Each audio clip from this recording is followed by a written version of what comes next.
रामनवमी का 5वां दिन, देवताओं की खुशी और धरती पर उत्सव। रामनवमी की पावन कथा का 5वां दिन अत्यंत हर्ष और उल्लास से भरा हुआ होता है।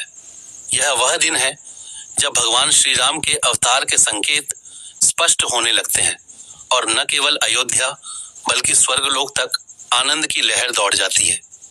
यह दिन इस बात का प्रतीक है कि जब भी ईश्वर धरती पर अवतरित होते हैं तो उसका प्रभाव पूरे ब्रह्मांड पर पड़ता है। चौथे दिन माता कौशल्या को जो दिव्य स्वप्न प्राप्त हुआ था, उसकी चर्चा अब धीरे धीरे पूरे अयोध्या में फैल चुकी थी।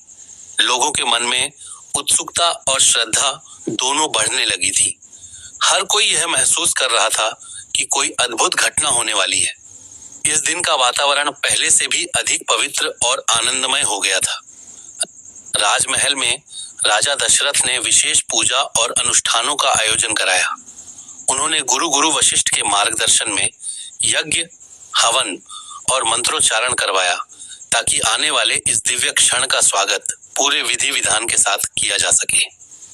पूरे महल में वेद मंत्रों की गूंज सुनाई देने लगी, जिससे वातावरण और भी अधिक दिव्य हो गया। इस दिन माता कौशल्या, माता कैकेयी और माता सुमित्रा के चेहरे पर एक अद्भुत तेज दिखाई देने लगा। उनके भीतर मातृत्व का भाव और भी गहरा होता जा रहा था। वे हर समय भगवान का ध्यान करती और अपने भीतर उस दिव्य ऊर्जा को अनुभव करती। ऐसा लगता था जैसे स्वयं प्रकृति भी उनका साथ दे रही हो। धरती पर ही नहीं बल्कि स्वर्गलोक में भी इस दिव्य घटना की आहट सुनाई देने लगी थी। देवताओं को यह आभास हो गया था कि भगवान स्वयं अवतार लेने वाले हैं। देवराज इंद्र और अन्य देवता अत्यंत प्रसन्न हो उठे। उन्होंने इस शुभ अवसर पर उत्सव मनाना शुरू कर दिया। आकाश में पुष्प वर्षा होने लगी और दिव्य संगीत की ध्वनि सुनाई देने लगी। देवताओं के राजा इंद्र ने सभी देवताओं को एकत्र कर कहा, यह अत्यंत शुभ समय है। भगवान स्वयं धरती पर अवतार लेने वाले हैं, जिससे अधर्म का नाश होगा और धर्म की स्थापना होगी। यह सुनकर सभी देवता आनंद से भर उठे और उन्होंने भगवान की स्तुति करना शुरू कर दिया। ऋषि मुनियों ने भी इस दिव्य घटना को अपनी तपस्या और ध्यान के माध्यम से अनुभव किया।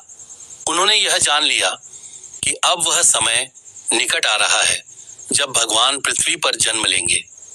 उन्होंने अपने आश्रमों में विशेष पूजा और यज्ञ का आयोजन किया और भगवान से प्रार्थना की कि उनका अवतार संसार के कल्याण के लिए हो। अयोध्या नगरी में इस दिन एक अलग ही उत्सव का माहौल था। लोग अपने घरों को फूलों और रंगोली से सजाने लगे। मंदिरों में भजन कीर्तन होने लगे और हर कोई भगवान के नाम का जाप करने लगा। ऐसा प्रतीत हो रहा था कि पूरी नगरी किसी बड़े पर्व की तैयारी कर रही हो। बच्चे, बूढ़े, महिलाएं, हर कोई इस आनंद में डूबा हुआ था। लोग एक दूसरे को मिठाइयां बांटने लगे और खुशियां मनाने लगे। हर चेहरे पर मुस्कान थी और हर दिल में एक ही भावना थी, अब वह दिन दूर नहीं जब भगवान स्वयं उनके बीच होंगे। इस दिन का एक विशेष पहलू यह भी है कि यह हमें यह सिखाता है कि जब ईश्वर का आगमन होता है तो केवल एक स्थान नहीं बल्कि पूरा विश्व उसके प्रभाव में आ जाता है। यह केवल एक व्यक्ति या एक परिवार की खुशी नहीं होती, बल्कि यह पूरे समाज और ब्रह्मांड के लिए एक उत्सव बन जाता है। राजा दशरथ ने इस अवसर पर दान पुण्य भी किया। उन्होंने गरीबों को अन्न, वस्त्र और धन दान किया। इससे प्रजा में और भी अधिक खुशी फैल गई।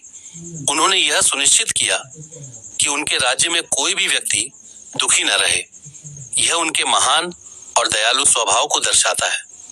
माता कौशल्या के मन में अब पूर्ण विश्वास और श्रद्धा का भाव था। वे जान चुकी थीं कि उनके गर्भ में स्वयं भगवान आने वाले हैं। उनका हर पल अब भगवान के स्मरण और ध्यान में बीतने लगा। उनके चेहरे की दिव्यता और भी बढ़ गई थी, जिसे देखकर हर कोई प्रभावित हो जाता था। 5वें दिन की यह कथा हमें यह संदेश देती है कि जब जीवन में कोई महान और शुभ घटना होने वाली होती है तो उसका प्रभाव केवल हमारे जीवन तक सीमित नहीं रहता, बल्कि वह हमारे आसपास के वातावरण और समाज को भी प्रभावित करता है। यह दिन हमें यह भी सिखाता है कि हमें अपने जीवन में आने वाली खुशियों को केवल अपने तक सीमित नहीं रखना चाहिए, बल्कि उन्हें दूसरों के साथ भी बांटना चाहिए। जैसे अयोध्या के लोगों ने मिलकर इस खुशी को उत्सव में बदल दिया, वैसे ही हमें भी अपने जीवन में खुशियों को साझा करना चाहिए। अंततः रामनवमी का 5वां दिन एक ऐसे दिव्य उत्सव का प्रतीक है जिसमें स्वर्ग और पृथ्वी दोनों एक साथ आनंद मना रहे होते हैं। यह वह समय है जब हर ओर भक्ति, प्रेम और आशा का वातावरण होता है। इस प्रकार यह दिन हमें सिखाता है कि जब ईश्वर की कृपा होती है तो जीवन में केवल खुशियां ही नहीं आती, बल्कि वह खुशियां पूरे संसार को प्रकाशित कर देती हैं। यही रामनवमी के 5वें दिन का सार है, देवताओं की खुशी और धरती पर उत्सव। ऐसे ही और कहानी और कथा सुनने के लिए हमारे चैनल को लाइक, शेयर, फॉलो और सब्सक्राइब करें। धन्यवाद।